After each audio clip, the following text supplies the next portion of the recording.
I was not as good early on about efficiencies. I look back on this now, and if I could give anybody advice,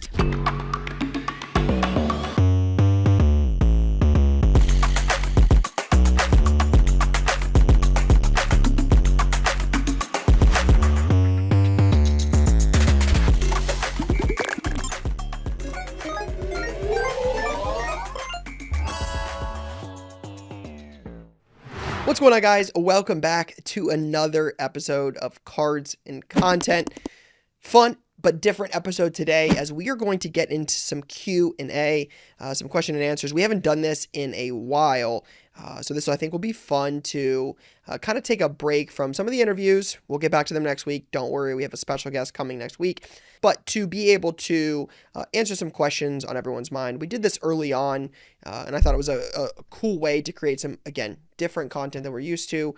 We got some really good questions. So some stuff I'm excited to talk about, including building a business, starting out with a budget, Topps basketball, the future of Panini, some of those things. So excited to get into those, but we'll start with the usual. First things first, the one thing on my mind today, that's going to be October 23rd. That's going to be tomorrow on the day this podcast comes out. What an insane day this has turned into for us.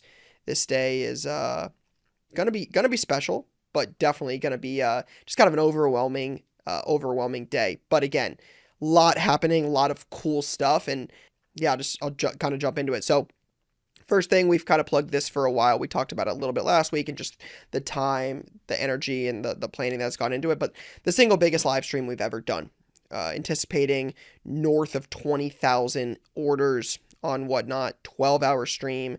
We've been planning for this for months. We have shorts, full-length videos. We've traveled. It's been insane prepping for this sale. Again, that kind of volume, that kind of planning, that kind of scheduling, that kind of organization. Again, we bought 167 cases from Dave and Adams. Like, that's not a small amount of product. You've got to put that somewhere, and we don't exactly have extra space. So just kind of the planning and the operations behind that has been certainly a learning curve. We've never run it. The most orders we've ever done on Whatnot is like 9,300 from earlier this year. So that in itself is a lot. One day, 12-hour stream, the planning, the people, what goes into that has been a lot. That's also the day we will be selling two of the biggest items we've ever sold on auction. I have done sports cards every single day since 2006. Like, we're talking very few days off. Like, this has been my life as long as I can remember. Never one time have I ever sold a card on Fanatics Collect / PWCC, back when that's what it was. Golden, Heritage, all, like, some of the biggest names. Like, it's not intentional. It never happened that way. Normally don't dive into cards of that kind of value. Those are typically 5-figure cards. We don't deal a lot in that world. We've bought them. They're cool for content. It's cool to collect some of that kind of stuff. I've bought a 52 Mantle before. Like, that is obviously fun. But selling on those platforms, that's not something we've really done a lot. A lot of our world is stuff we can sell on our website, stuff we can sell in shop, and then stuff we sell on Whatnot. Most of that stuff is like $1,000 or less, $5,000 or less. Sent an Ohtani bat knob auto, the first one ever. He has two of them. The very first one ever made of the single best baseball player of all time, who we're getting to witness right now. Shohei Ohtani 101 bat knob is up on auction. And I had a 2009-10 Topps basketball hobby box. This is actually something I just bought as like an investment piece back in, I think it was November of 21. Brian and I went to the Dallas card show. Remember where I bought it. Got a solid price on it for what they were doing at the time. And it is up on auction now. I think the last box sold in Golden a couple weeks ago. It'll be about 3 weeks ago by the time the auction ends. 3-4 weeks ago. And it sold for north of 40, I think, on Golden. So I think it did 42,000. Hands down, the two biggest cards we've ever sold on auction. So those will end the same day on Fanatics Collect. And it's also a real changing of the guard type moment with the introduction of what I would probably say is the biggest basketball release in the last decade. I can't think of anything bigger than Topps basketball coming back for the first time since 2009 with a major, major basketball player. Whether you think Cooper Flagg will be generational or not doesn't matter in the grand scheme of what he will sell for. Assuming he stays healthy, his stuff is going to do well. This is a Victor type hype. This is a Zion type hype. This is a different hype than anything we've seen. Topps is taking over the basketball license for the first time since that 2009 year. What a day. I expect that product to be crazy in demand. I talked about it, I think, on last week's episode, how it has been selling like crazy for us on pre-sale. We have sold a ton of it. I'm expecting that product to do incredibly well. So excited to, for that day to be here and, see what the outcome is of the auction, see how the whatnot sale goes, and see how the opening weekend is ultimately for, again, quite possibly the biggest basketball release in the last decade. So October 23rd, going to be a fun day.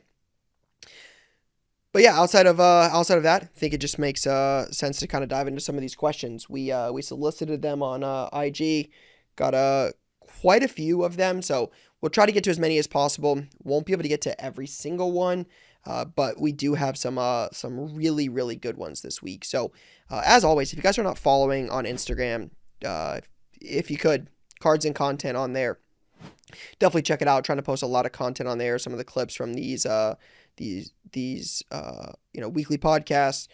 And we do a lot of like Q&A, like who do you want to see on the podcast next? What can we do to improve? So great way to solicit feedback and just to, ultimately, hear what you guys have to say. So it's been a great spot for us to be able to communicate with the people that are listening. So again, shout out to everybody that is listening. I appreciate all of the people that have reached out, but definitely, check out the podcast on Instagram. And we also have a YouTube's clip page. I want to mention that the content team's done a great job of this. I obviously don't post it, but our content team does a great job of managing the YouTube clips page for cards and content. So really, again, the content piece of this podcast, really trying to continue to put more out. All right, who asked the first one? Fire and Ice Sports Cards 33. Shout out to him for him or her for the great question. What do you look for when you're buying? So this is going to be this is a fun one. A couple things come to mind on this, right? If this is for someone that is just in it to collect cards, it's a collect what you like, right? I'm very distinguished in my answer on this. If this is I'm just doing this as a hobby, this is something I enjoy, then it's very much collect what you like. You'll never be disappointed if the values go up, down. You don't care because ultimately you're not looking to sell it, you're looking to collect it. So for that kind of stuff, it's eye appeal, game used, really like rare stuff you just don't see every day. That's the stuff I look to add to my collection. As someone that collects like Ohio State football is a great example. I don't look for as much of the refractor type stuff, the more printed stuff, the more populated stuff. I look for, Marvin Harrison Jr. is a great one. Somebody I've collected over the last couple years. I don't buy a lot of his Cardinals stuff. I don't have interest in, a 101 gold vinyl Cardinals uniform. Doesn't quite do it for me. But his Bowman Chrome University Superfractor rookie, I own that. His Sapphire Selections, Pat Pradasha, I own that. Like, those cards are the cards that I collect, and I understand that because NIL is changing things and the card market is, grown, there's more product available, and I understand I can't collect them all. So it's finding the ones that I think make the most sense to fit into my collection, and understanding that there's a lot of really cool cards out there. You can't own them all. I don't want to own them all. I want to just have the stuff that I think makes the most sense in my collection and the stuff that will bring me the most joy. That's the stuff I go for. If it's buying to resell and to flip and to make money and to turn this into a profession, definitely different. I still look for the same type of stuff. The rarity, the eye appeal, game used, on card, like those are definitely the things I look for. And then it's also a liquidity piece, right? If you are trying to buy things to flip to sell, it's the things that a lot of people are looking for. Names, case hits, the people that are popular, in that moment, or even looking ahead to, some trends. Do you think soccer is going to do well next year with the World Cup? Do you think the Olympics in February will help the USA hockey, players, some of the guys, Austin Matthews, Jack Hughes, Eichel, Kachuk, the Kachuk brothers. Do you think those guys are great? Maybe, right? Like looking ahead for trends, buying some of the things we look for is just underpriced things in the off season. Typically, you buy in the off season and you sell, buy low, sell high. Like when you're looking at that, football, one of the best times to do that is in the off season. It's usually in the off season with the idea that you sell at the national. We've talked about this on the podcast before. Normally, you would go into a season and Michael, we went in this season. Penix sells high, McCarthy sells high, Drake May sells high, Caleb Williams sells high, Jaden Daniels sells high. Penix hasn't looked amazing. McCarthy is hurt. Jaden Daniels has been hurt. Drake May looks really good. I'm a Patriots fan. Drake May looks great. Caleb Williams doesn't look bad. I don't know if he's setting the world on fire, but doesn't look bad. How many of those guys are up from August 1st? How many of those guys' cards are up from the first week of or during the national? I think the time to sell those guys is then. So I think that's what we look for is who can we buy now that we can sell at the start of the season. Basketball is about to start, right? Baseball's about to end. So I think baseball stuff, if Ohtani wins, he's going to win back-to-back World Series, his 4th MVP in 5 years. I mean, the dude is a whole out of this world. Best baseball player ever. But like when baseball ends, that will be the time in the offseason to buy the guys to then sell before opening day. So a lot of different ways to answer this question, whether that's off-season to buy to hold. If it's a short-term flip, it's the liquidity piece. It's the guys that sell, the case hits, the things I think I can move pretty quickly. Or if it's just a random card of a guy that doesn't play anymore, or just, again, really anything. It's game used, on-card auto, scarcity, so low-numbered, low pop, things like that. That stuff you can... When there's only one of something, when there's only two of something, you can kind of ask what you want, right? Especially if it has demand. It's hard to price something that doesn't sell very often. It's hard to price something that there is not a true comp of. Then it's just, well, it takes one person. So again, a little bit of a different way than if you're just collecting. It's I think there's a lot more things that go into the buying thing. So those would be some of my answers for that one. But great question. Kind of similar to that. This one was asked, Flashpoint cards. How do you grow your collection from something like $100? So this one would kind of be on. You could kind of put this with the first question, the first question we asked around what do you look for when you're buying. But I would say if you're starting with a collection, if you're starting to build a collection with $100, value boxes are normally always my answer for this. I think value boxes are the most underpriced, under attention asset at a card show. I think that is oftentimes, like, if you are really committed to building something and to spending the time, I think that is a great way to, it's inexpensive. So the risk is not as high. So buying a $1 card, a $5 card, or a $10 card just has less risk than buying a $300 downtown, right? Risk versus reward there. Obviously, you can make more on, buy a $300 card at 10%, make $30. Buy a $30 card at 10%, make $3. So probably more potential to make money. But again, if you only have a $100 budget, I am the type of person, I would rather go buy $52 cards and piece those out, especially when I'm just starting, than to buy like one $100 card. Again, this is different for everybody, but this is how I look at it. I also think you can use a lot of the great free tools, a lot of the free like card pricing services out there. I know there's obviously paid ones. Like I will tell you, we'll get into this in a second. There's a question coming up around building a business. And I'll get into things that I think make sense to spend money on. I use Card Ladder at shows. This has been something that's been asked before. There's a lot of great apps out there you can price cards with. Tons of them. Most, like, I know Alt has one. Market Movers has one. You can use PSA Tool. Like, I know a lot of people that use that. Like, eBay obviously is humongous. Card Ladder has been one we've used for a long, long time. So I prefer that. To each their own. But being able to use that to reference old sales data is valuable to us, especially like if you watch some of our value box videos. We did one at the National that, kind of rings a bell. We're buying cards in there from 04, 06, 07, 08. I think we bought a LaShawn McCoy. I won't forget this. LaShawn McCoy Classics 2009 jersey numbered rookie. I love jersey numbered stuff. You can find that in value boxes because people don't pay attention to it as much on $3, $4, $5, $6 cards.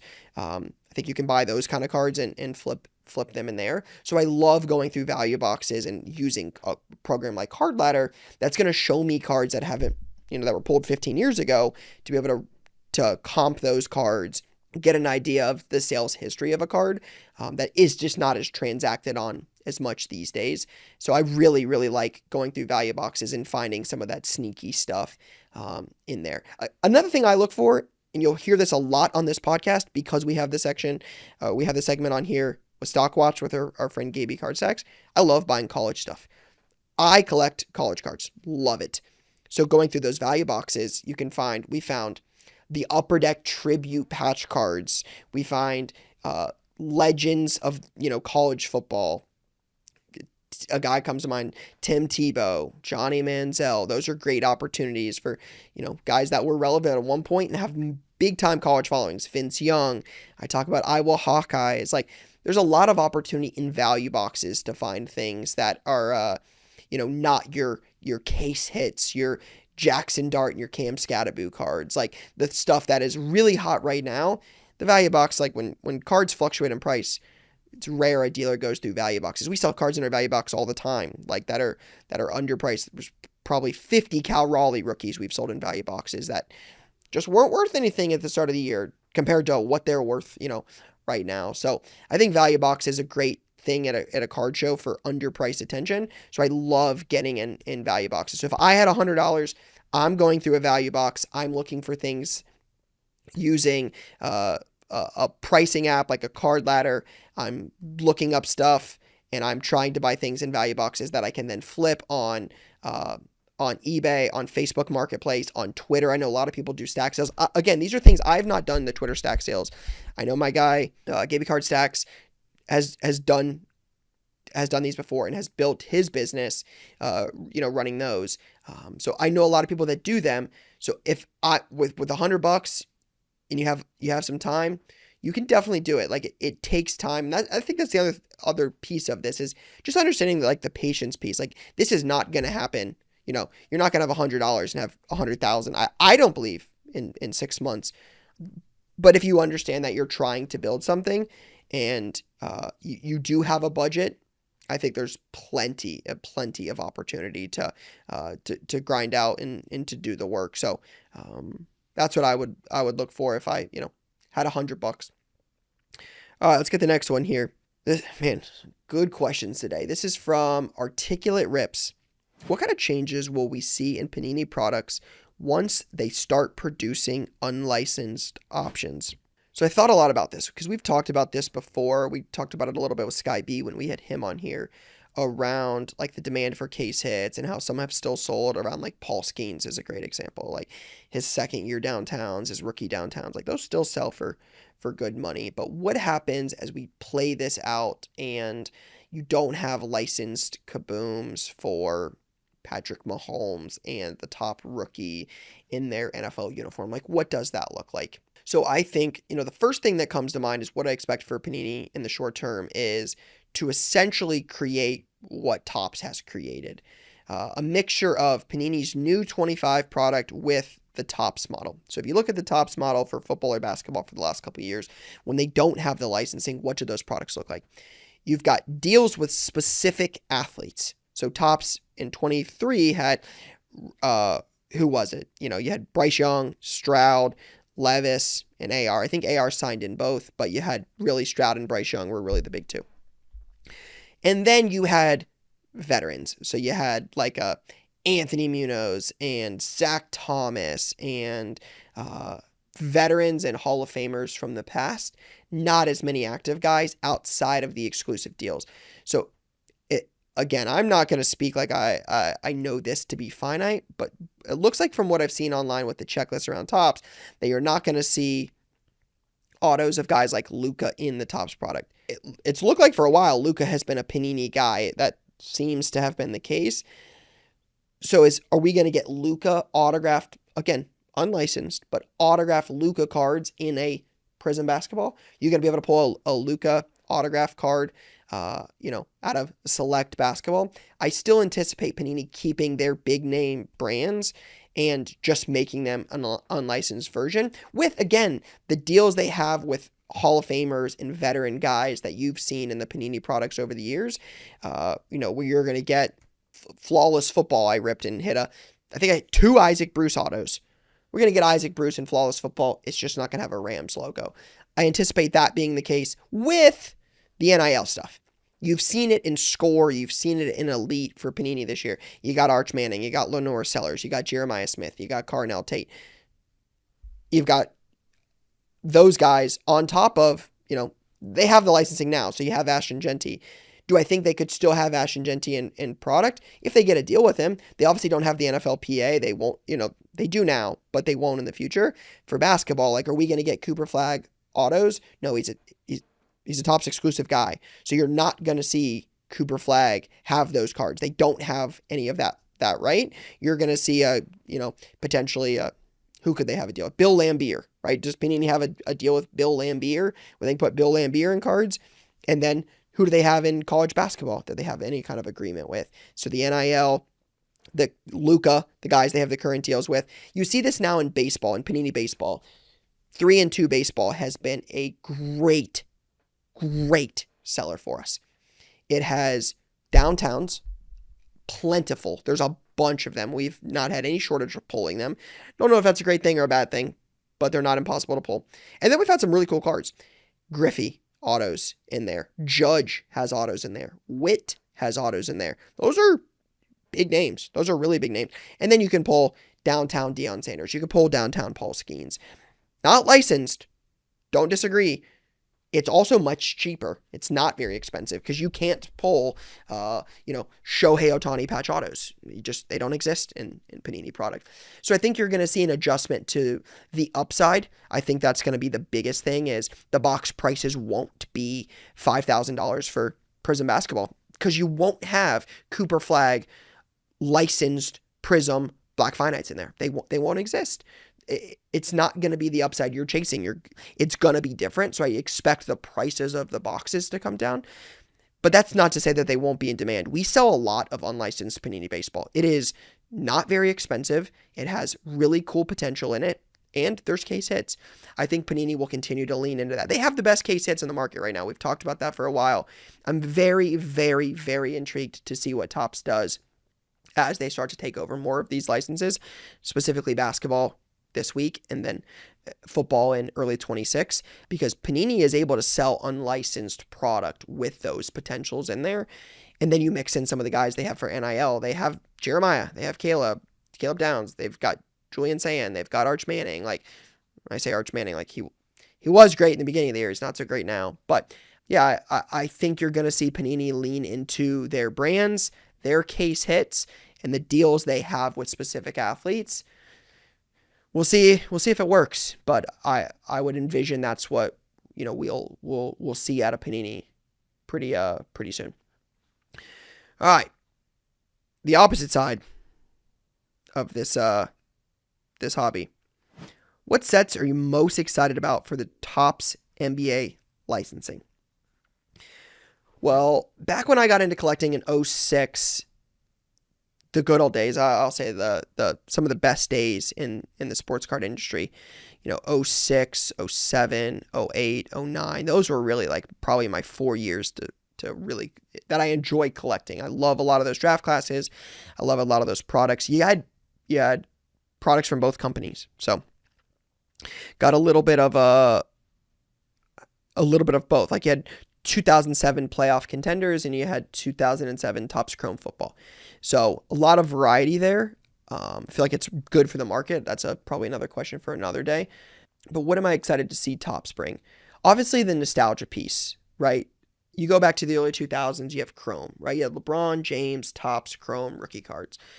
the idea of a Cooper Flag Topps Chrome Gold Refractor, what that card is in the sports card market today for some of those guys that have them is insanely desired. A LeBron James Gold Refractor is a major card. It's $200,000. It was the top prize at Fanatics Fest in New York. It was the top prize. It's a $225,000 card for, I think, for a BGS 9.5. We're looking it up right now. $225,000 card. I'm not going to sit here and tell you that Cooper Flag Topps Chrome Gold Refractor is going to sell for $225,000. But those cards, the Superfractor, the Red Refractor, to bring those cards back, you mean to tell me we're going to pull a LeBron James Gold Refractor in a Lakers uniform, and then we're going to pull a LeBron James Lakers auto from Topps Chrome Basketball? Sign me up for that. Sign me up for that. I'm looking forward to those good products we had in the early 2000s, the Chromes, the Finest. Those products were elite, and they are nostalgia to me in sports cards. I'm very, very excited for that, and to see how Topps does that. And then to see what Mike Mahan and the team at Topps has innovated in their world, in the sports card world, to put that into product with the licensing. The debut patch auto. We didn't talk about it, before. I think it actually dropped after last week. But I have talked about this card and understanding we knew it was going to happen. Like, there was no way Topps was not going to produce a Cooper Flag debut patch auto. We've talked about it a dozen times on this podcast. I've said it before with the Paul Skeens when we talked about that when it happened, and I will continue to say it. That is the single best modern day trading card you can make of an athlete. The debut patch auto. I think it's the greatest sports card you could have of one particular player. The Cooper Flag, I'm going to go on record and say I believe that card will sell for well above $1 million. I think it'll be the biggest debut patch auto. I think it will beat the Paul Skeens debut patch auto. I think it will. Those modern innovations that Topps has brought to the market, I'm excited for, right? You're going to add a Topps Chrome Basketball. MVP buyback will likely be a part of that. They've done it with baseball for so long. They've done it with UFC. They've done it with, so many different sports. Now you got Topps Chrome Basketball. You bring back that nostalgia feel. You have debut patch autos and modern, the innovations that Topps has brought to the table. Game use patch autos with some of the cool things Topps is doing. I mean, look at the marketing they've already done for this. They've got Topps banners all over the NBA store in New York. They've got the NBA collaborating on social posts. They've got Cooper Flag tweeting out pictures of his, putting on his Instagram story pictures of these cards. Like, Topps is, you're seeing marketing from Topps we have not seen in a long time. When you just pair all these things together, it's going to be a lot of fun. So, if I had to say a specific product, Chrome is the easy answer for sure, just because of what it's been in the industry for so long. I think Royalty has been a fun product I've enjoyed that's newer from Topps. They had it in tennis, they had it in UFC, we ripped it in basketball. And while basketball was unlicensed with Victor, it obviously doesn't look the best because it is unlicensed. But the concept, I saw it in tennis. Tennis was awesome. The racket autos, the 101 racket autos you can pull, the booklets, the triples on card, the aesthetics of Topps Royalty Tennis. In my opinion, I ripped a good amount of product. I love to rip. I love to see what products look like. Really get a feel for like what the market looks like from a wax perspective. Royalty, I would probably tell you, Royalty Tennis was probably one of my top 5 products of the year. I think it was a really, really good product. I think Topps did an incredible job on it. Prism Black would be up there. Like, I would love to do that towards the end of the year, but I think Royalty was great. So I'm excited for Royalty. I think that will be a fun one. And then Topps Chrome Basketball, I think will be great. So a lot of fun. Definitely some exciting times ahead. And that'll just take us to the next question. I kind of talked about it a little bit here, but our guy, Jared, I got to give a shout out to Noah. I don't think I gave Noah credit for this. So shout out to Noah Holmgren for the love on that question. Great question. And then Jared Schmucker 7. What do you think about Topps basketball set for 2025? I'm assuming this is the specific one dropping this week. I think the demand, because it has been so long, will be through the roof. I will give people some caution on it that Topps is open about this. If you follow Topps, when they talk about their baseball products, Topps Series 1, Series 2, and Update are some of the most mass-produced products Topps makes. Those are very, very collector-driven entry points to the hobby. So if you go to the Topps baseball store in Cooper, or the store in Cooperstown, you go to a retailer like a Dick's Sporting Goods or a Walmart, there's a good chance those products are available. I don't anticipate that will be any different with Topps basketball. It's not going to be some scarce, short-printed product. Topps is going all out for this major release to get this product out on the market, available to collectors. So it's not going to be super scarce. There will be cards from this product that will be very in demand. The 101s, the autos. This is the first licensed LeBron Lakers auto. That card will sell for some money. If the rookie premier autos are in here, I believe we've talked about them a few times on this podcast. Rookie premier autos are in there of Cooper Flag. Those cards are going to sell. Like, again, whether you think it's I'm going to try to hype up Cooper Flag, or Cooper Flag's naturally going to sell. A Cooper Flag card selling for a boatload of money has nothing to do with what I say on this podcast. Those cards will be in demand. Somebody's going to buy Dylan Harper. There's going to be Ace Bailey. There's going to be Con Knuppel. A lot of guys in this class. It's a good rookie class. At least it appears to be early. So I expect there to be a lot of buzz about it. Again, hobby boxes, you're not even guaranteed an auto. It's going to be an auto or a jersey. Hopefully those are game use jerseys, some patch potential. But I think the interesting thing to see from this is what will Topps do with their first release, specifically to the product. They've obviously done a great job marketing it, but we're going to get case hits. What do the home court advantages sell for? Like, that's a big thing for them in Topps baseball, is the home field advantage. What's a home court advantage of Victor sell for? What's a home court advantage of Cooper Flag or LeBron? What do those guys sell for? What other case hits are there? What do the 101s look like? Are there rookie premier specific autos? How rare are those? What do those sell for? How's the QC on this product? How's the quality control? Like, is this product printed well? Are these going to grade? It's a big release, and I am sure Topps knows that. I'm sure Topps has put a lot of time and energy into their first release in 16 years with the basketball license. That's license. I would anticipate this release is pretty big. So we'll see what the secondary market does on the wax prices, on the singles. You're going to learn a lot, but I think this will be a big momentum, a big moment really for Topps. So interesting to see what comes next. Are we going chrome? Are we going something not as big, something more like maybe a cosmic, is it going to go to Diamond Icons? Is it going to go to Royalty? Is it going to go to something really, really big? Or what's the second release? So I'm excited to see what happens the rest of the year, but I would anticipate this, these next couple weeks for Topps basketball will be pretty solid.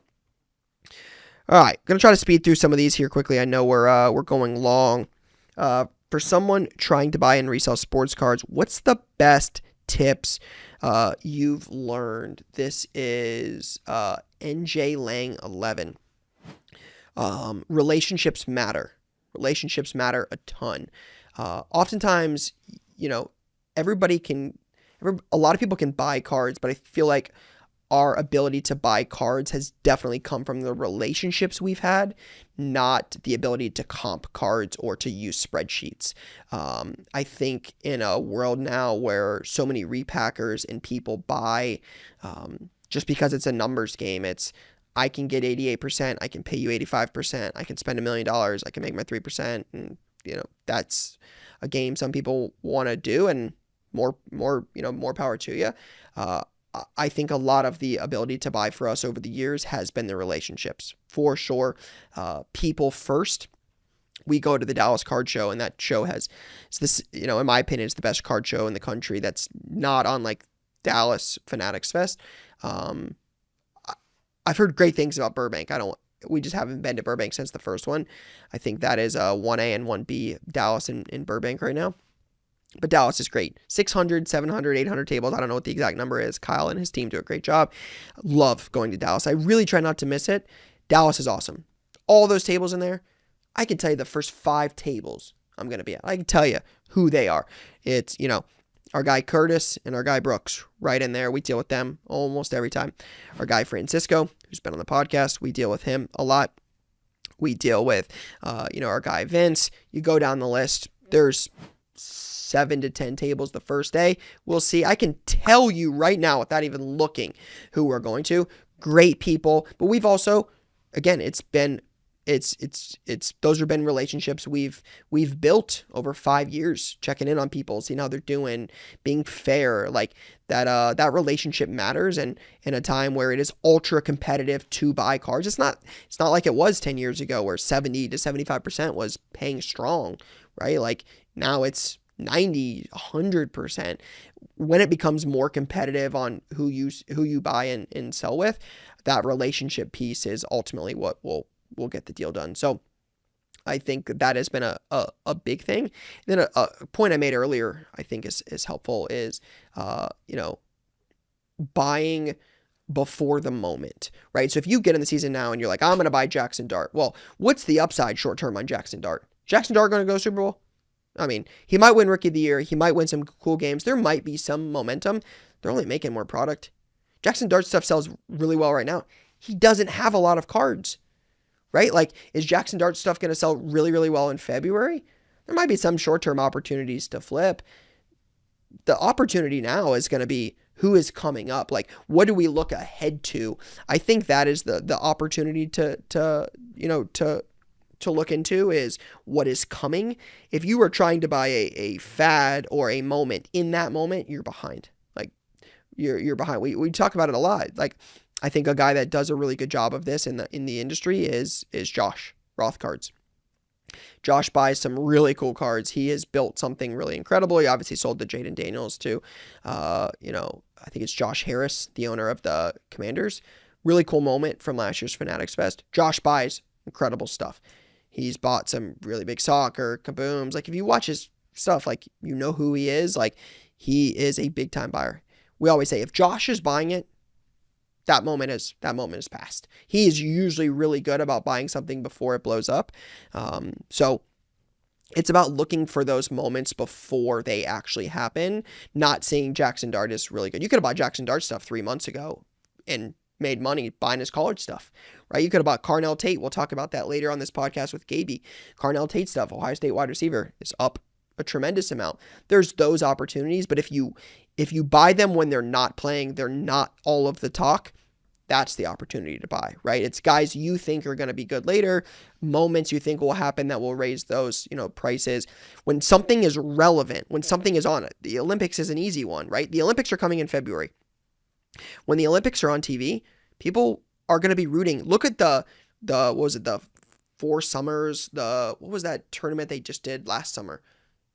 This summer, it was like the Four Nations. There it is. The Four Nations hockey tournament. Dude, I was glued to my TV watching that USA Canadian game. The first one they obviously won, lost in overtime. Can't leave the best hockey player in the world wide open in the middle of the ice.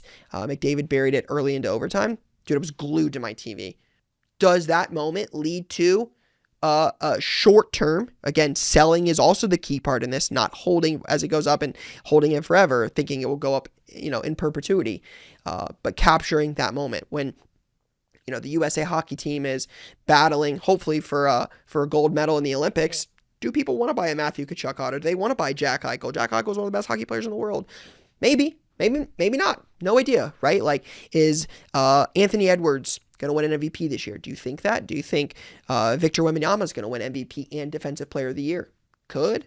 Maybe, right? But if you think those guys are going to do that, the time to buy them is before that happens, not when it's actually happening. So that is a good one. And then, again, we stress patience in a lot of these things, understanding that these things take time. It takes a lot of time? Grading cards, right? Grading cards is a way to do it. It's not for everybody. Our guy Brent, Shannon's Cards, my guy Brent doesn't grade hardly anything. Buys a kaboom, sells it, makes his percentage, moves on. Does it incredibly well, has built a really good business. He's a great person. Again, go back to the relationship piece. Brent understands that really well. Doesn't grade a lot. People love to grade. It's a great way to make money. A lot of upside in grading. To take a raw card at $300, throw a PSA 10 sticker on there, a label on there, for $40-$50. Now I have a $600, $700 card. I mean, they're giving you the ability to make money. I mean, it doesn't always work. Sometimes you get sevens and you learn and like, what did I miss here in reviewing cards? But again, it also teaches you things. And that is also the value in that is, what do you look for in grading? Okay, why did it grade this way? Did we get unlucky? Like, again, we could sit here forever and talk about this. But if you have patience, there is definitely an opportunity to grade cards. So really, really good question. This is a fun one. I'm actually excited for this. It says, any advice for buying things to build your business? This is from Jonah Mend. So Jonah, thank you for the question. This is a fun one because I think about this question. Again, I don't know specifically what he's looking for, but I look at this question and like, what are things that I used to like build my business in the beginning? And looking back on it, I was so big on, if I bought a deal for 100 and I grinded it out and I got 130 for it, I took the 130 and I put it in and I tried to turn it into 150 and then 150 into 2 and 2 into 220 and 220 into 260. And I just was curious about all I did was putting dollars into growing. But when I was focused on building like the content early on, I'm going to take this two ways: the actual business piece of it and making money, and then the content piece. Again, cards and content. The content piece is when I made money on deals, especially like as I was buying $500 deals, $700 deals, and the ability to make more than $5 was there.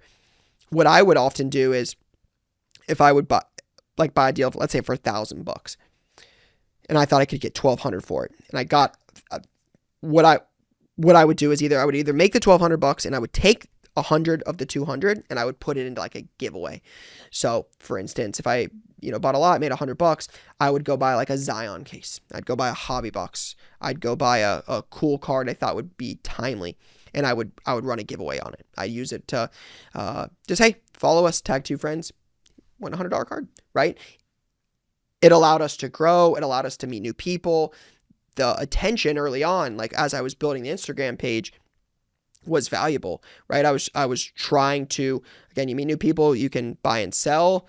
Met some of my best friends in the world through Instagram. Shout out to my guy, Tony, Brad, B Sports, who is running our shows now. Brad and I met through Instagram. He was joining my breaks. Instagram has been great. So I was using some of the money I was making early on to grow my business from a content perspective. I think that that helped me early. And then the other piece is the things that like grew my business. I was not as good early on about efficiencies. I look back on this now, and if I could give anybody advice, buy the label printer. If you can afford it, and you can, even if you have to flip your way to get there and save, again, I'm talking somebody that can save $5 a week. Save the $5 and buy the label printer when you can. For sure, I couldn't recommend it enough. There's probably a picture somewhere of my wife cutting labels on the floor in our apartment. Literally cutting and taping labels. She would do this for me, where I would package all the orders. And on eBay, like when you can print on eBay, there's a way to add custom text to the side of the label so you can see what it was.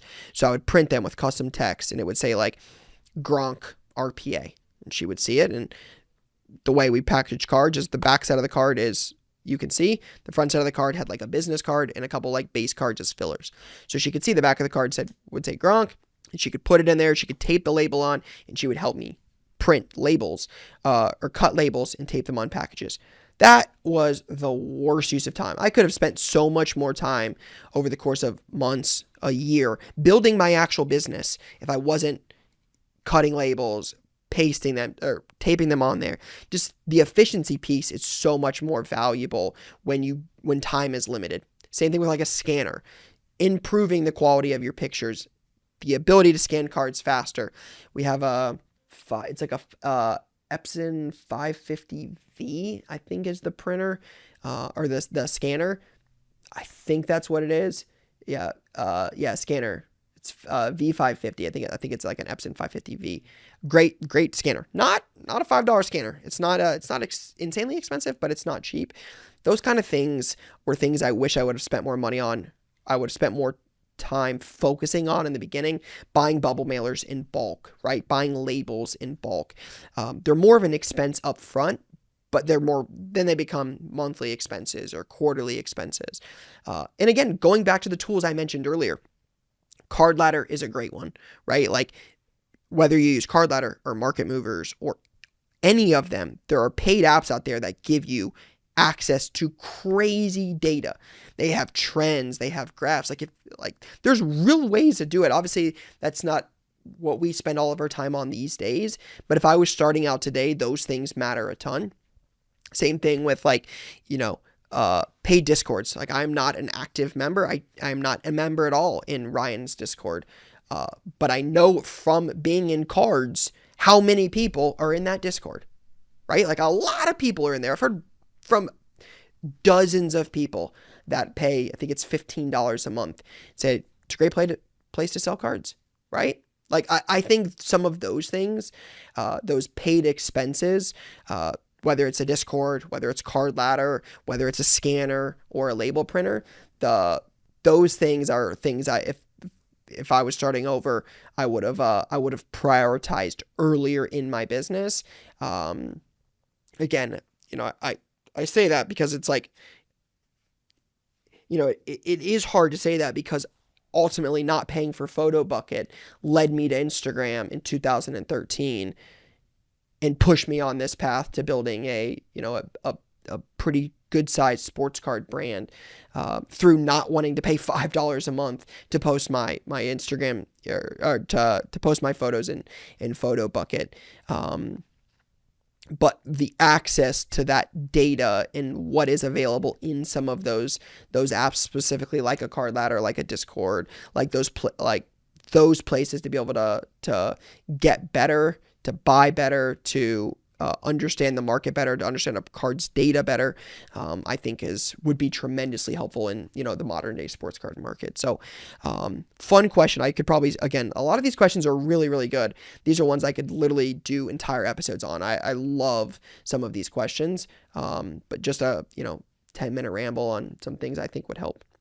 This is one I've thought about forever, and I will tell you right now, I don't even have an answer.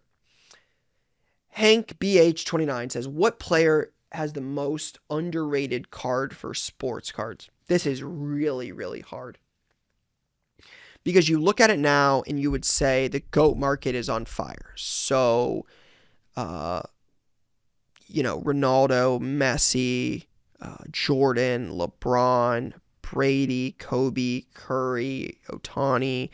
The biggest name stuff is on fire. COVID level type prices, crazy stuff.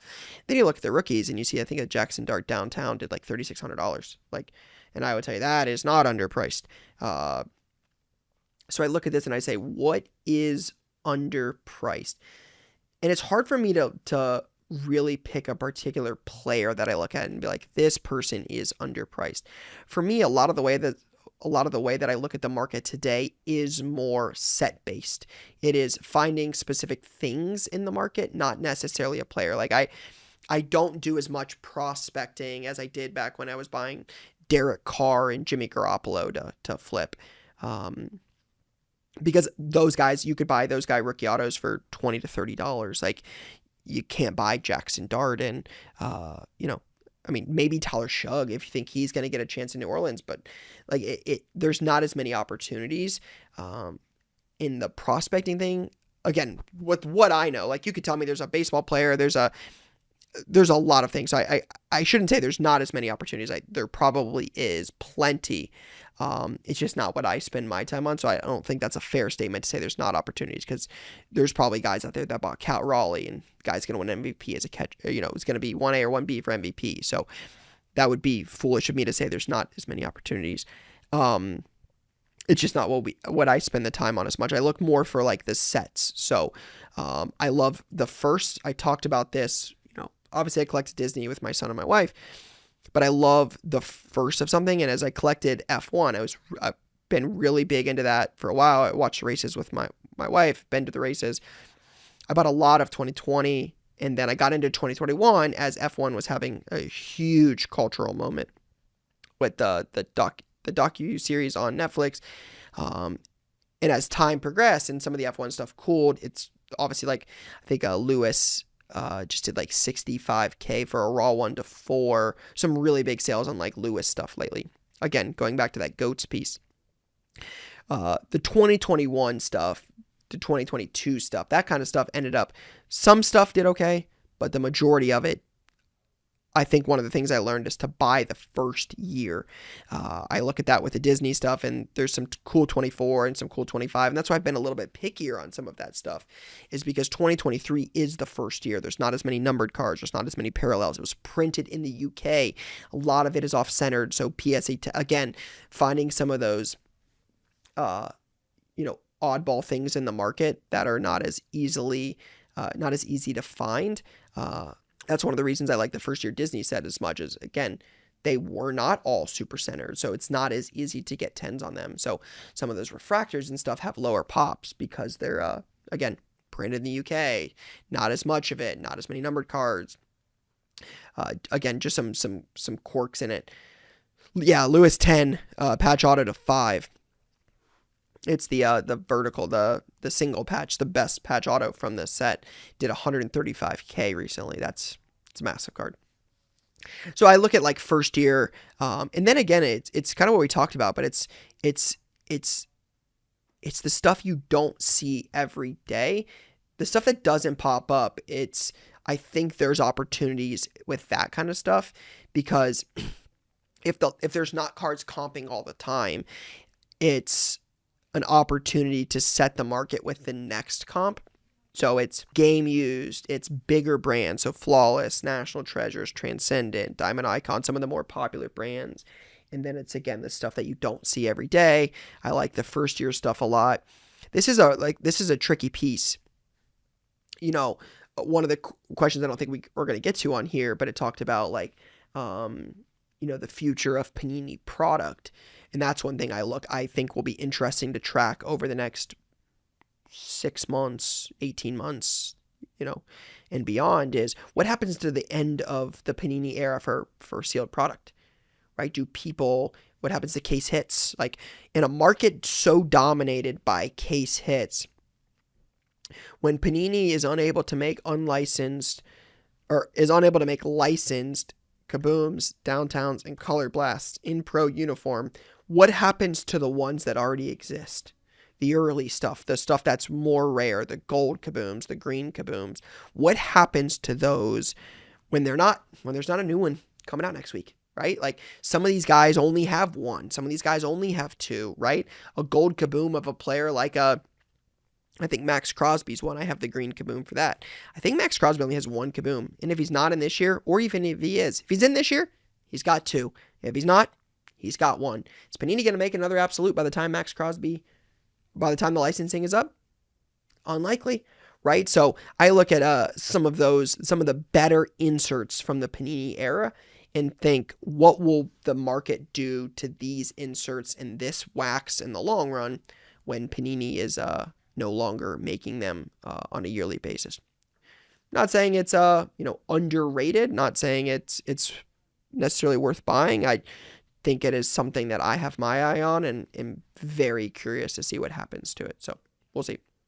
Quick one here from our friend, is it Manic Axe? If you had to pick a non-cartoon movie or TV show for cards to be made, what would it be? Peaky Blinders. Easy. Tommy Shelby for sure. I've got a custom one somebody built or made and had signed. But Peaky Blinders, underrated show. If you've never seen it, watch it. Tag me. It's great. I love it. Game of Thrones would be another one, but they already have those. So Game of Thrones would have been up there. I would love to see like Harry Potter stuff come back. One of my top 5 all-time desired cards is I think it's Rittenhouse. Like, what is it? Like something box, like Art Box, maybe? It's like 2004 triple auto of Ron, Hermione, and Harry. There was one on Golden actually recently, Brian, if you want to see what that looked, if you want to search like 2004 probably Harry Potter auto. It just recently sold. I think it sold last Saturday on Golden. I was watching it. It had sold. It was over 30 or 40 when I had seen it last.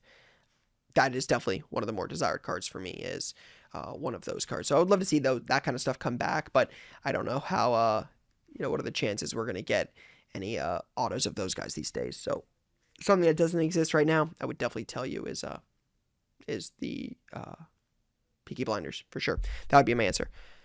A lot of questions again we didn't get to. This one went way longer than anticipated, so we'll kick it over to Stock Watch and see what's going on in the college football world.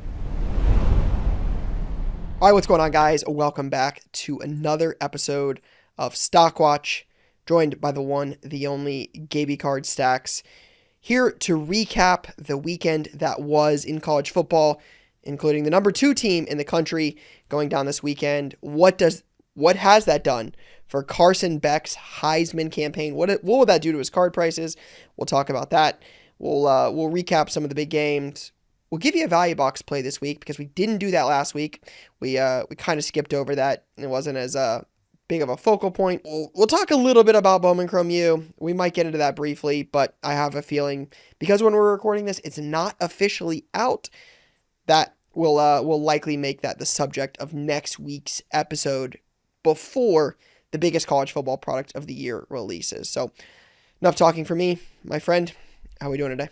We're doing great. I am excited to talk ball once again. It was a great weekend, a crazy weekend. There were like 9 ranked teams that lost. So just a lot of movement. A lot of guys that I said, hey, stock down, they end up winning. A lot of teams that I'm like, oh, you know what? I feel comfortable with Miami. Look at their schedule. They lay a stinky. I've said he can lay a stinky with Mario Cristobal. You did say that. You definitely said that a couple times. All year I've been saying that. And wouldn't you know, on a Friday night, he loses one to Louisville. As you mentioned, Carson Beck with just a very miserable performance. And in terms of Heisman, so when we talked a week ago, he was like number 2 at like plus 370 something in the Heisman. He's dropped to like the thousands now, like just an insane drop. I get it, 4 picks, but I don't know. Maybe a buy low into that. I'm going to just hold my Beck and see what happens in the ACC, but just a very puzzling game from Miami there. And then Louisville, somehow they're 5-1. I don't know how they're doing it either. Yeah, I saw that, because when I saw that they lost, like someone texted me and said Carson Beck stinks. I wasn't even paying attention. I didn't even realize they were playing. And I got on there and I saw, Louisville only had 1 loss. I don't follow the ACC enough. So I'm like, Clemson loses again without Cade. So they lose again. I mean, they're completely out of it now. It's over. Their season's a wrap. So you look at that and I'm like, ACC is probably pretty open at this point. But, in terms of Beck, it's not even like he had like a solid performance and just it was a team thing. They just couldn't get it done. The guy didn't throw a touchdown pass. Like, he didn't throw one. Like, he threw 4 interceptions. So it was just all bad. So, yeah, I mean, the Heisman, again, the rankings, we're recording this on Monday. So, like, we try to record these on Monday just so we can recap the weekend quickly. We are going to miss opening night of the first ever CFP reveal. We're going to miss that. So we can give our best judgment on there, what we think that'll look like. But, you sit here now and the rankings are all shaken up.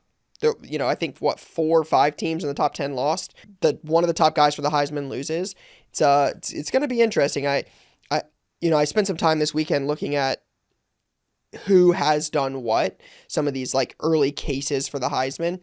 I still think Sayan is going to be up there. I'm still a believer in that. Like, he put up almost 400 yards. Like, Ohio State is rolling teams. I will continue to pound that home without arguing the SEC bias around if they beat each other, they must just be good. So we just keep all of these teams high. Like the Washington's not ranked thing is crazy. USC not being, I think Michigan's ranked and USC's not, but Michigan just lost to USC by 10 plus points. So like, again, the rankings don't make a ton of sense. I'm going to say right now, 1A or 1B has to be Ty Simpson, Fernando Mendoza. Like, to me, those are probably 1A, 1B. I think Sayan is pretty high on the list, and I think will be in the contention at the end. It could potentially come down to first weekend in December in Indianapolis, but I would imagine Mendoza and Ty Simpson are in a good spot right now, which sets up really, really nicely for the Bowman Chrome U release here in 7 days, 10 days from when this podcast drops, because Mendoza is in that. He has on card autos. He's going to be a big chase. I saw somebody post something. I don't know if you saw this. I don't think I sent you the screenshot. Somebody posted a said they would be willing to pay $6,000 for a super auto. So pretty strong offer for a Bowman Chrome U Super. I would be curious to look at all-time Bowman Chrome U first super auto sales and understand where that ranks. I would imagine that's top 20 all-time in terms of Bowman Chrome U sale. I mean, we sold the Aller from the National for a few $1,000. Back in the day, like the Dante Moore, but those are national autos. Like, just in terms of supers, like, you got to think like Nix, Caleb, Hunter or Shadur, like Marvin. Like, I don't know in the super auto, so like, I turned that down for a little. I got offered that, I think, at 7,500. So you start thinking about some of these big sales all time, and I would imagine Mendoza at 6K, he's got to be pretty high on the list. So a lot of rambling out of me, but yeah, the impact from this weekend in the standings, in the card market, and now a big time name, a big time chase, top 2 and Heisman guy in the product. He's already been there, right? Like, they beat Oregon a couple weeks ago, but now it's like, you could make the case he is the Heisman Trophy winner right now at this point in the season. So just, a lot of clarity starting to come as we get deeper and deeper into the season. Yeah. Yeah, I don't. I'm curious to see where Mendoza base prices start out at. That's always just because when I'm doing all my research, I'm always trying to rank like, hey, I'd rather have a Mendoza auto over a updated Dante Moore jersey, or I'm always Yep. trying to figure it out. So I'm Yep. curious to see what those cards look like. Base, is it over 150 out the gate? I don't know. Probably. He's probably the number one Wow. guy right now in the product. I would guess it's like a 150, 180-ish, just coming out on release day. Pays for the box right there. So, yeah, Mendoza's definitely the auto that I want to pull immediately. But I think I would sell immediately, Ryan. I don't know if I want to hold it in and wait for the Big Ten championship and ride it into the playoffs, to be honest. Yep. Yeah, I mean, again, that's going to come down to the debate around, what he's going to do this season versus, him potentially being the number one pick. I think he's second or third best odds right now for number one pick in 2026. So we'll see. But before we get into Stock Watch, anything else from this weekend you took away from it? I think it's interesting. There's a lot of teams that like we don't really we're still in the like we need to wait and see. So like a Georgia Tech, number 7 in the country, they have kind of skated by. Clemson was their biggest win. Clemson's been down all year. Georgia was a team, or Georgia Tech, sorry, was a team that I said, hey, they could win 9 or 10 games, partially because I like the team, partially because of their schedule. They're 7-0, 7 in the country. I think they're very interesting. BYU, we'll talk about them later. They're Hmm. suddenly top 12 in the country. Virginia's been a team that I've been super high on. A bad loss to NC State early on in the season when I first talked about them. They're 6-1. They've got a clear path in the ACC, in my opinion. So there's just a lot of these little sneaky teams that are hanging around here. Missouri still in the hunt. Texas Tech drops one to ASU. So I Yep. like a lot of these bubble teams that are like they're going to be flirting in that top 25 and in the mix when these college football playoff polls come out. And how do they kind of jockey with the top, I think, 6 teams that we feel really good about, and then the rest is going to be a free for all.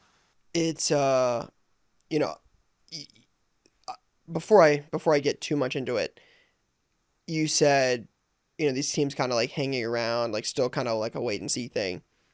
I think my biggest takeaway from this weekend is, and I'm very open. I have a decent amount of stuff of this particular player, but the fact that we are still getting nothing from Texas and Arch Manning is crazy to me. I mean, you're talking about the single best selling person heading into 2025. Like, Arch Manning stuff was through the roof. And I'm like, I have good Arch Manning stuff, like good cards of Arch Manning that cannot be worth anything at this point. And I look at, he's obviously got the ability to come back another year. That's probably best case scenario for him. I don't. I mean, is Texas going to bring back Arch Manning? Like, are they going to be like, let's do this again? They scored 13, what was it, 13 points? I think it was 13-13 before they went to overtime and beat Kentucky. Kentucky went, Kentucky, I think, went for it. Texas kicked a field goal. I think it was 16-13. I'm pulling it up now to confirm. Yeah, 16-13. Like, they beat Kentucky in overtime, and, Kentucky went for it on the 1 yard line, didn't get it. I was watching it.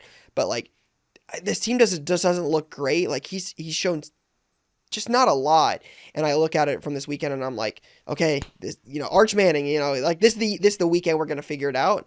And for a guy that had such high expectations, it was tank for Arch. Like, again, I'm surprised. I'm surprised there for sure.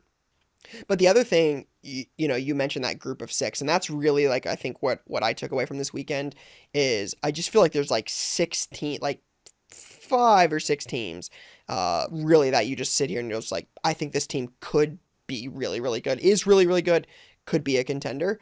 I think there's like three really in the Big Ten that stand out to me right now with Oregon, Indiana, and Ohio State. And then you get into the SEC schools, like, I'm not as big of a believer in Georgia. Like, I think Georgia's going to slip. Like, I think Alabama is really good, and I think Texas A&M is really good. Like, I think those two teams are really good. We'll see what happens with Miami. We'll see what happens with some of these other teams, like the Georgia Techs, the Texas Tech, the Vandy. Like, Vandy looked pretty good. I think the other one, again, like, I give some of my Notre Dame fans crap, but I picked Notre Dame in the beginning of the year. I said this is going to be one of the best teams in the country. This could be an Ohio State rematch. I picked Clemson too, so we'll just ignore that. But Notre Dame looks pretty good. TJ Carr throws the ball pretty well. Their defense doesn't really scare me. Like, their secondary's not great, but they made plays when they needed to in the monsoon. Against USC at home. Their running back tandem is without a doubt the best in the country. It's not even close. It's not even remotely close. Like, both of those dudes are elite. Jeremiah Love, I think, was like top 5 all-time rushing yards in a game in Notre Dame history. When I saw it was like 223. He's, to me, RB1. Like, I know Justice Haynes, you were high on him before he got hurt. Yeah, it's exciting to see some of this stuff, like some of the season unfolding, especially getting Bowman Chrome a month earlier than we got it last year. You got it last year, Thanksgiving weekend. It came out right before Black Friday. Now we get it a whole month earlier. You get time to really, like, do some prospecting before you see who's going to get in the CFP, who's going to make a Heisman run at the end of the year, who's gonna help their draft stock. Like, so I think it's gonna lead to some opportunities, being that it's gonna come out early. So, excited to do some stock watch when we get Bowman Chrome singles and we start moving through the season, and we're like, hey, who's up, who's down? And it's like, well, this guy's up. We see the sales. Bowman Chrome U's out. So, excited for what's to come. So let's just get into stock watch. We had an eventful weekend with so many teams losing. So I don't know who you're gonna pick this week. So I'm excited to see. But we'll start with stock up. So who are 3 guys stock up this week? All right, stock up, and you talked about him already, and I think he's probably got some pretty crazy sales. I think this guy right now is perhaps the hottest prospect right now. I got multiple dozen, okay, maybe not a dozen, but many offers on this guy, Jeremiah Love, and I'm sure he's got some crazy sales that have come up. I've got an auction PSA 9 with DC Sports 87 that's over $100 right now. I think that ends soon. For a base Um, auto? a PSA 9, yeah. Base Base auto PSA 9's over $100. Yeah. So Wow. I jumped up my price. I was the cheapest at $99 on all my Jeremiah Love base autos, and then the next cheapest was like 125. So I jumped Whew. them up. Listen to Crazy this steals. sale. Listen to Yeah. this. True Gold PSA 10 auto 500. Dang. Yeah. Sure, he's That's got some crazy sales right now. yeah, base autos. Yellow did 180, base auto 97.50, base auto 95, base auto 90. Yeah, they're trickling up. Wow. Yeah, he's just been doing it, man, and they figured it Yep. out at the beginning of the season when they were 0-2, and they're like, how does Jeremiah Love only get 4 touches? And that was lingering from the college football playoffs as well, and now he's just turned it on. Jadarian Price is doing it too, Yep. and that's just an insane duo. I had Texas, Clemson, Notre Dame. That was like my top three. We're not going to talk about Clemson and Texas, but Notre Dame, I was like, man, this is a solid team. Yep. And now they're looking like they could be in that mix, even with two losses. They might be like, and we also agree with Georgia. Like I might put them above Georgia. Like there's those Yep. five teams, the three Big Ten, the two SEC, and Yep. I'm dangerously putting Notre Dame up there in like the six. That like Yep. I'm gonna trust them the rest of the way. Yeah, they've got the two losses, which obviously hurts, but I just don't look at them and say they're not beating Georgia Tech. Like I don't look at them and say they're not beating Vandy. Like they're beating those teams. They're like as much as I like Notre Dame losing just because of like they're around here and I got to deal with it's like Michigan. Like you see their fans every day. That team's good. That team is really really good. Like CJ Carr is gonna be up there next year. Like we've talked about him. I feel like on every episode. Like that dude can sling the ball. But yeah, Jeremiah Love is really good. Yeah. So Jeremiah Love. All honestly though, while we're on the conversation of Heisman though, I would be interested to sprinkle a little bit on Jeremiah Ooh, Love just as like a ooh. he's probably like a plus 2,000 dart throw. Not a bad look. I'd look into it. So Yeah, I mean that's right. the Love that's an interesting take, but I feel like you would have to be betting on Mendoza, Sayin, and Ty Simpson to all lose. Yeah, for sure. I think it would be pretty hard pressed for one of those guys to not win the Heisman without losing. Like if Mendoza beats Yeah. Ohio State and goes undefeated, that dude's winning the Heisman Trophy. Yeah, I'll agree to that. Ty Simpson But already has 4 ranked wins. yes, fair. But to be fair, Jeremiah Love is like putting up Genty numbers, Genti didn't win it either. kind of. Yeah, but Notre Dame, I don't know. Like Yeah, he, sure, sure, I sure. was a 100%. I was a non-Ashton believer, so it was like, all right, like, but similar, but like a bigger Yep. program doing it against some better teams. So I'm not saying that's Jeremiah where, Love is not one of the best in the country. I've been very open about that for a long time, that he is elite. That is an elite running back. Reminded me a lot of Saquon. Like I got to see Saquon up close and personal. Like elite next level talent. So yeah, he could get an invite by the end of the year. I mean, I don't think Notre Dame's losing the rest of the year. I think they're going to get in. That seems like also one of those teams. Like obviously hopeful Ohio State wins out, gets the number 1 seed, beats Michigan, wins the Big Ten.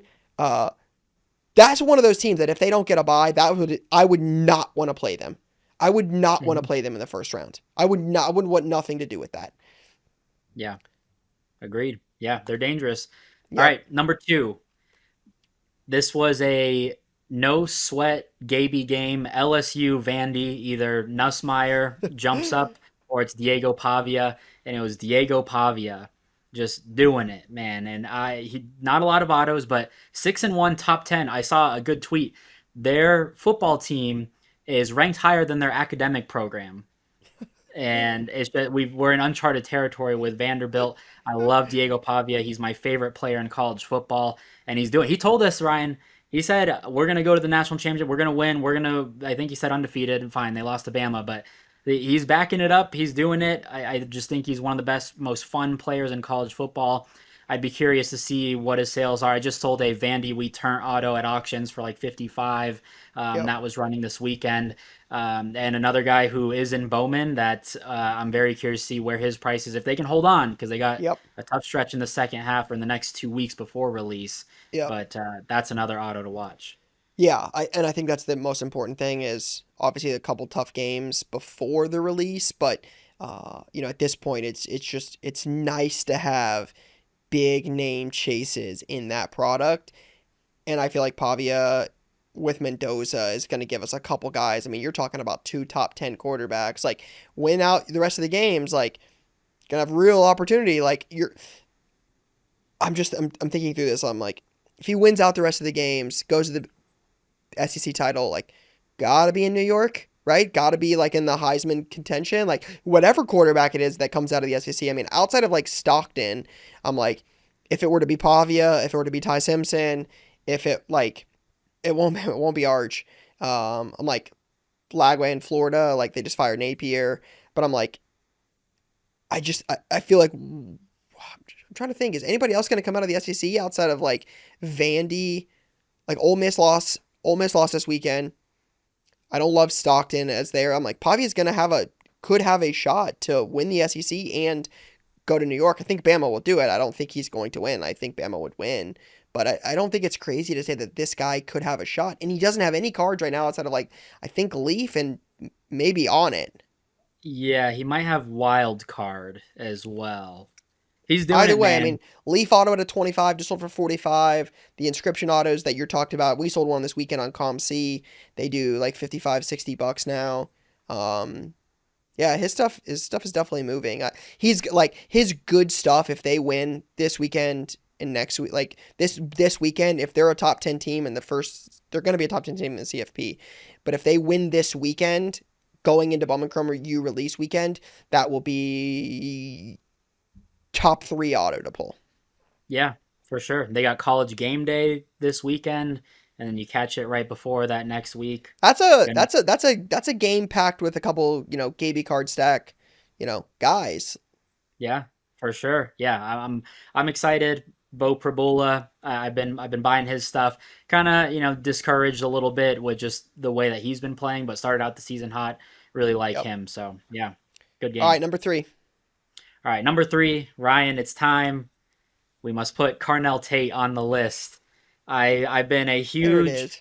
There it I is. was this summer when I was looking at and I did a deep dive and I was like, man, some of these wide receivers like Carnell Tate, is he a beneficiary of Jeremiah Smith, being on the other side? And I'm rewatching some games and I'm like, this guy's making some catches. And I feel like if you took his first, you could take his best catch from every single game, and that's like your NFL draft highlight clip. These are like some of the top 25 catches of the year. He's making Sunday catches every single week, Yep. and he's been producing. I don't think he did a whole lot last week, but still coming down with some crazy sideline catches.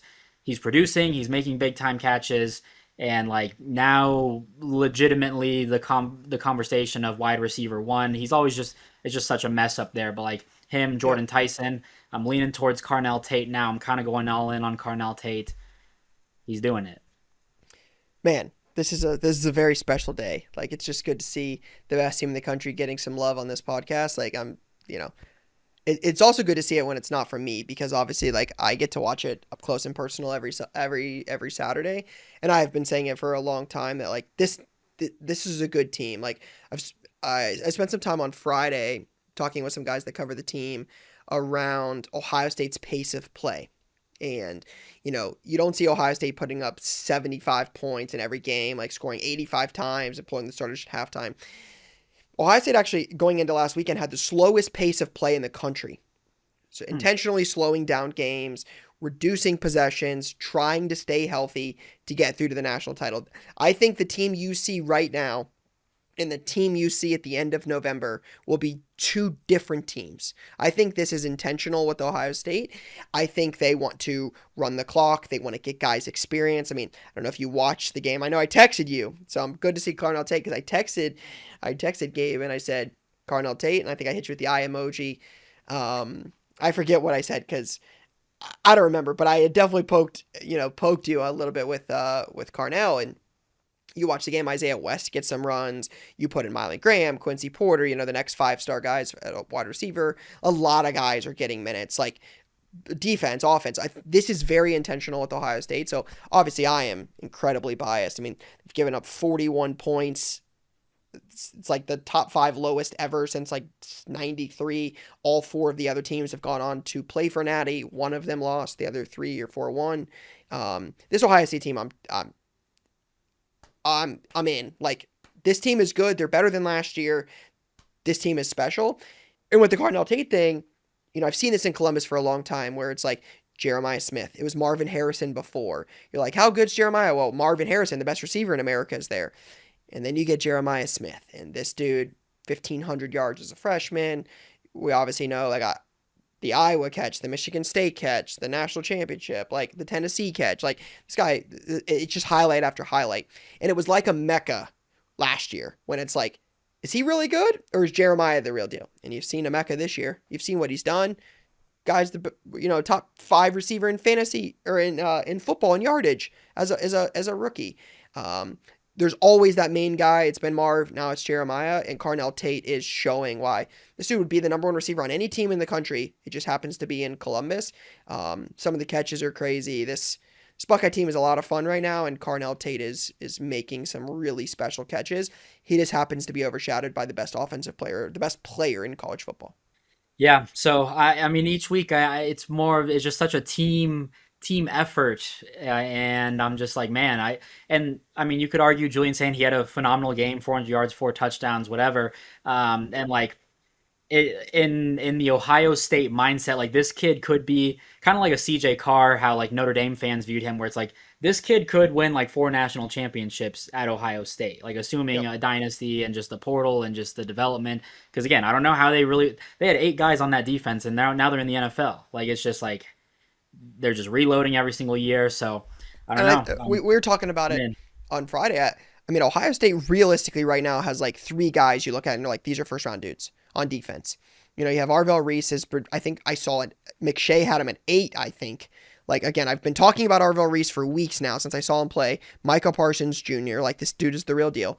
You obviously have Caleb Downs on that defense. Caden McDonald, the defensive tackle. Like, if you don't know Caden, like, obviously, again, I realize I'm biased. He's going to be good. You've got Sonny Styles. You've got Igbinosin, I mean, came back to remove some of his penalties. Like, obviously, he's got some guys on defense that are, it's a reload, not a restart. So it's been a lot of fun. But yeah, it's Carnell Tate, especially. And his sales back that up, though. PSA 10 refractor auto, 175. Like that's a wide receiver Yeah. auto at 100 in a college football uniform. We always hear this argument that nobody wants college football stuff. That stuff nobody buys that. $175 for a refractor auto PSA 10 says very differently. That is Yeah. a strong sale for the second best receiver on the number one team in the country. That's not bad. Man, yeah, that's a solid comp. There were two Bowman Best Auto PSA 10s at $104 on ComC.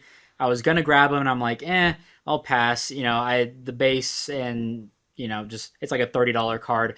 And then I went back later that night, and they both sold, and I was like, Well, it's man, not a $30 card anymore. The last sale is 60. really?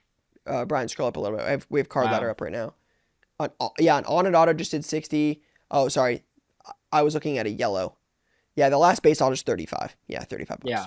Yep. So, man, I should have taken the plunge there, but you live and you learn. All right. Well, there's the good. Who's the bad? Who's the stock down this week? All right, stock down.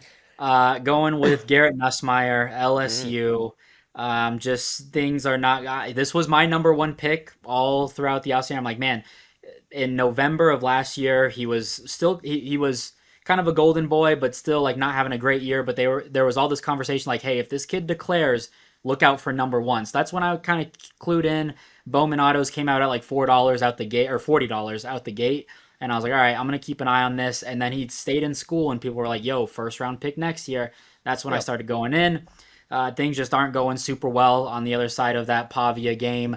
Pavia comes out on top. Nussmeier now 5-2. I don't know if like the abdominal injury and all that is still there, but just Brian Kelly, people want him out. LSU, I just think is losing a lot of trust in people. So just like Nussmeier, I just think will not be doing so hot in the market, I imagine, compared to where his prices were in the offseason. Probably another guy like Lagway, where it's like been cut in half, I imagine. Yep. So it's one of those things like, hey, do you go back in and buy some more? I'm at a good spot where I'm not going to do it, but I think it's an interesting play for someone who's like, hey, I missed the boat on Nussmeier. Is he going to jump back up? This is his final year of eligibility, so it's not like he's coming back. So the play is really for the draft at that point. So I I don't have know. a I'll have a comment on this here in a little bit, but I want to finish who your other guys are because I have a fun follow up to this. I'm curious your take on, but who's 2 and 3? Okay. Number two, I don't remember, so I don't want to be too mean on this guy, but I don't remember if he's been in there. I think I swapped him out late, but Aiden Childs, Oh Michigan yeah. State quarterback, just not looking good. Michigan State fans all summer were like, man, he's got all the tools, potential, and I'm like, if you love Anthony Richardson, you should love this guy, man. They are one and the same. I just cannot get behind Aiden Childs, and I'm just like, they're the same. And I think he got hurt last week, so again, I don't want to be too mean. I think he might have gotten benched this week. I don't know, but Yeah, Aiden Childs down in the dumps. I'm glad I sold. I bought some stuff because I'm like, Wow. man, people think the world of this guy. I'm glad I sold out. I luckily sold a gold auto for like $40 a couple weeks ago, but man, it's got to Dude, be ugly. yeah, it's ugly. Ugly, ugly. Sapphire red auto 10, 150. Mm. That's That's that's like a top five card, top three oh card for him. for sure. I mean, it's gonna sell better than black. The black sapphire auto, it's inscribed. I mean, outside of like the the pad or the super, like it red autos probably sapphire 10's not far from like an insert auto from like Bowman Chrome U or a Bowman's Best True Super. Like that's a big card for a guy like that. So $150 from a former 5-star kid. Like, you go back to January, you scroll up a little bit, Brian. There's a red what's that one right down one, that one, yeah, that's a good one. Red refractor jersey match auto. It didn't list it as shimmer, but it's a shimmer. 2 of 5 jersey number inscription auto. In January did 320 raw. Now you got a sapphire, better than a shimmer. It's not jersey number, but it's also a PSA 10 on the red. Like I mean, that's a cut in half sale. So yeah, that's not great, Yeah, not great at all. Uh, down. who's uh Stock down. who's number 3? Number three, you knew this was coming. Lenore Sellers. I've just Oh been out no. on South Carolina from the beginning. They've This is a lost guy that four. is top 3 odds, I believe. I think I saw this on Twitter. Top 3 or top 4 odds to be the number 1 pick in 2025 or 2026. Yes, and if you love Anthony Richardson, here's Anthony Richardson 2.0 again, 3.0 on top of Childs. I just don't get it. They've lost 4 of the last 5. They were preseason ranked top 12. He was a number 1 pick, a Heisman front runner, one of the most electric guys in all of college football, and they're putting up 10 points a game, and I don't get it. What are we doing? Yeah, Lenora Sellers is a guy I've been like, he has the build. You look at this guy and you're For like, sure. this dude can play in the NFL. Like this dude is built for it. You're like, I think he won National Freshman of the Year last year over Jeremiah Smith. Mm-hmm. So like I that's think when I so. learned about Lenore Sellers. Like he had some moments last year, but you look at her like this guy, the 101 score auto or elite insert auto did like 991 on DC, and I was like, dang it, I wish I would have bought that card. I remember telling myself I wanted that card when I realized it went live. Sellers is one of those guys, probably like Aller, where I just believe like there will be some buzz around the draft. I understand they're not winning a lot of games. They're not doing a whole lot. Um, so let me ask you this, because I was going to go back to the point you made, but I wanted to get to the top 3 stock down. You look at the market right now, and you can't help but say the guys that started the season on top of the sports card, the college football card market are down. You go through the list, most of them are down. Lagway, Arch Manning, Klubnik, Aller, Nussmeyer, Childs sold well. You look at the list, Sellers is another one. Most of those guys are not up right now. Most of those guys are down significantly. A lot of the guys that are much higher were guys that we weren't even talking about in this conversation, not even in the top 10. Pavia, Mendoza doesn't have, I don't think he has anything really. But Pavia, right, has a couple cards. Like, you go down the list, saying stuff was pretty high. It's definitely up now. But you look at those guys, and like most of the guys in the top 10 are down. As you sit here right now, looking at, if we went back to week 1 and said these are the top 10 guys going into college football season from a card selling perspective today, who's the guy you look at on the list and be like, I would actually still be okay owning their cards as we go into the rest of 2025 and beyond? What stinks is that there's one guy who like I was, and yet last week I was actually kicking myself when you're like, Gaby, who's a guy who, or who's a team that like you're looking out for? I was gonna say Nebraska, and they also laid a Oh, stinky on Minnesota. And I've never been a big Rayola guy, but I was like, hey, they've only lost one game. The rest of the schedule looks good. He's another guy who's probably downish. I never really tapped into that market, but he's certainly one that I'm like, all right, depending on how this Matt Rule coaching situation yep, goes also, but yep, he's a guy that like he hasn't been hurt and like he hasn't had a tremendous downfall in terms of win loss total, so I don't hate that play.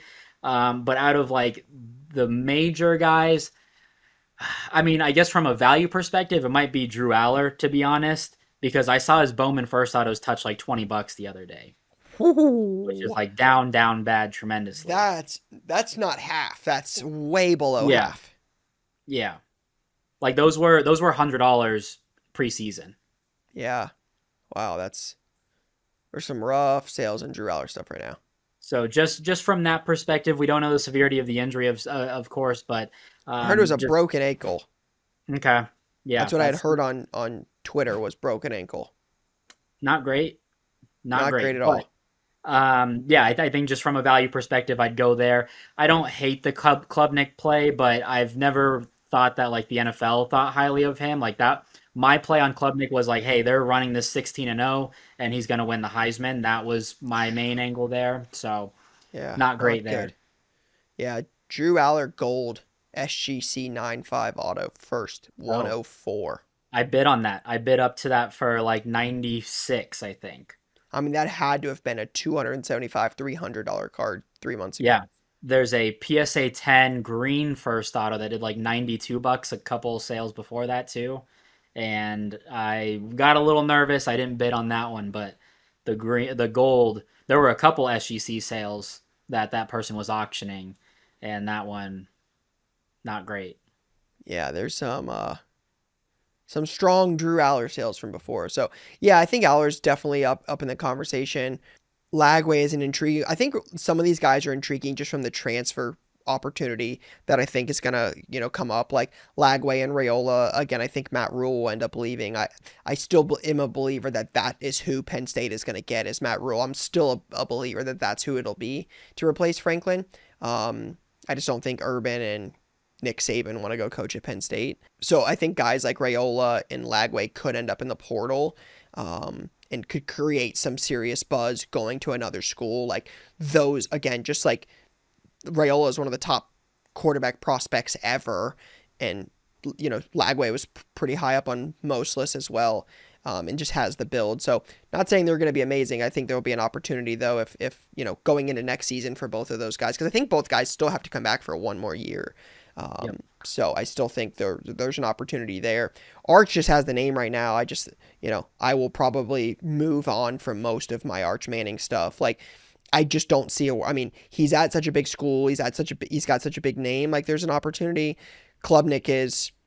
I mean, they're not going to do anything. He missed this weekend. I can't imagine. Like, does Klubnik even come back? Like, does he play? Like, I look at that and I'm like, what's he playing for? I guess improve his draft stock. That team is not good. They lost to SMU. I realize SMU went to the playoff, but man, that was that 4 losses for them. Nussmeier's gonna finish 6th in the SEC, 5th or 6th in the SEC. Um, yeah, I'm looking at the list. Sellers is not even going to sniff the top 6 or 7, no, 6, 7, in the SEC. Yeah, I'm from that list in the very beginning of the year. Aller is probably the most intriguing on that list. But I think you mentioned Lagway. I forgot about him. That's always been my guy. That's an intriguing number two. But he does have injury concerns, which makes me nervous. Yeah. Okay. All right. Next weekend we're going to talk. Next week we're going to talk Bowman Chrome U. So I don't want to preview too much of the games. Like we can highlight it a little bit, but next week we're going to get into the full checklist of Bowman Chrome U. So we will get to that. But as we wrap up, give me a value box play for people to keep an eye on. College football season's underway. There's probably some guys making some noise now that maybe people don't know about. Give me somebody that we can look out for. Yes, the name you need to look out for this week: Bear Bachmeyer, quarterback BYU. Your True guy. freshman, my guy. I've been on this guy. I actually found out about him. When I was at Arizona, one of the coaches we were recruiting, Hank Bachmeyer, who ended up going to Boise State, then Wake Forest, and they were like, "Yo, this Bear kid, the youngest brother, that guy's gonna be the truth. He's the best of the three." So then I followed his recruitment process. He ends up signing with Stanford. I think like a low 3-star guy. They fire their coach. He hits the portal like May or June, goes to BYU, named the starter, looked at their schedule. I'm like, yeah, I think they're going 6-0. Turns out they're going 7-0. And his auto is pretty high, about $30 auto. he wears number 47 as a quarterback, so it just might throw a lot of people off and be like, oh, what's going on with this guy? So lefty quarterback. I think they a couple auctions ended low last night. I was trying to scoop up a couple, but it's about a 30-ish. There's probably some $40 sales. Oh yeah. They're 7-0. They get Iowa State next week. That secondary is in shambles. I think they've lost like 4 starters. So I'm curious. They could go 8-0. BYU, Bear Bachmeyer, he's a problem. Love it. Yeah, it's he's got a few Leaf autos. Again, $20 out of 60. Like, I look at these and I'm like, yeah, I would definitely pass these up, like, for sure. Like, it could just be Leaf's done a great job of acquiring a lot of the upcoming QBs in like the next couple classes. Like, they've done a really good job like hitting the high school scene pretty hard and trying to lock up some of the big names. So this is a guy I would be like, he could be good, just because Leaf, I know, is signing a lot of the top 2 or 3 guys in most classes. But I would have probably passed this up. But yeah, there's 20, 30, $40 autos. It's definitely not impossible. You could find these in value boxes pretty cheap. The one guy I would say, I don't know if he's got any cards. I would assume he has some. We talked about it a little bit earlier, but I think a value box potential play could be Jadarian Price. Because I look at this as like, does he have cards? You can tell me he's got probably got Leaf, right? Yep. Yeah. Yep. This guy is behind, obviously, the best running back in the country, and might end up being better than Jeremiah Love. He runs incredibly well. He's got great vision. They've got a triple auto with, it's got like Love and Price, and then Jordan, is it Faison? Yeah. Out of 20, triple auto does $200 from Leaf. Wow. So Jeremiah Love is obviously the attention on that offense. And then it will likely be CJ Carr next year. But his stuff, like, an out of 149 out of $26, like, I don't know if every non-diehard college football fan knows about Jadarian Price. Like, I don't think if you asked non-diehards, they would know like they know about Jeremiah Love. He's a guy I look at and be like, I think you could find some of his stuff in value boxes, and it's got some short-term play because it's not like he's not doing anything. He's still producing, but he's going to be the guy next year on a team that will likely be, once again, preseason top 3 or 4. I can't imagine Notre Dame like sitting here right now and saying Notre Dame's not a top 3 team in the country going into the start of 2026. So I feel like this is a guy you could do well on now, or even hold to the start of next season. Yeah, no, I agree. I'm a Notre Dame truther. I'm a Marcus Freeman guy. I believe in it. So he's definitely an auto. I remember that I think on ComC I've been able to scoop up some for like $7 or $10, and it's a buy and relist for $25 all day. Oh yeah. All right. Well, a little longer than normal. Shout out to everybody for tuning in on this one. Next week, we will dive in to the biggest college football release of the year. We will talk anything and everything Bowman Chrome University football checklist for 2025, just days before the product is set to release. Check us out next week for that episode. But that's all I got for now, guys. All right. Last but not least, latest launch, some of the stuff we got coming up this week. A lot of product. Obviously, the big one, Topps Basketball. No question about it. I think it will steal the spotlight for this week. I think it's going to be a big time one. You've also got Donruss WNBA Basketball. So I think this is the first product for Paige Beckers. Unfortunate, considering she's already won Rookie of the Year and the season's already over. They did the same. Caitlin had very similar, so disappointing to not see this sooner, but I still think there'll be some demand for that. Paige stuff sells incredibly well. Disney Sapphire Edition is a big one. Only the second year they've done this. They did not have it in 23. UFC Knockout, Eminence Football, Diamond Icons Baseball, Impeccable Football. I mean, you talk about some of the highest end product in the entire market coming out in 1 week with Topps Basketball. Crazy release week.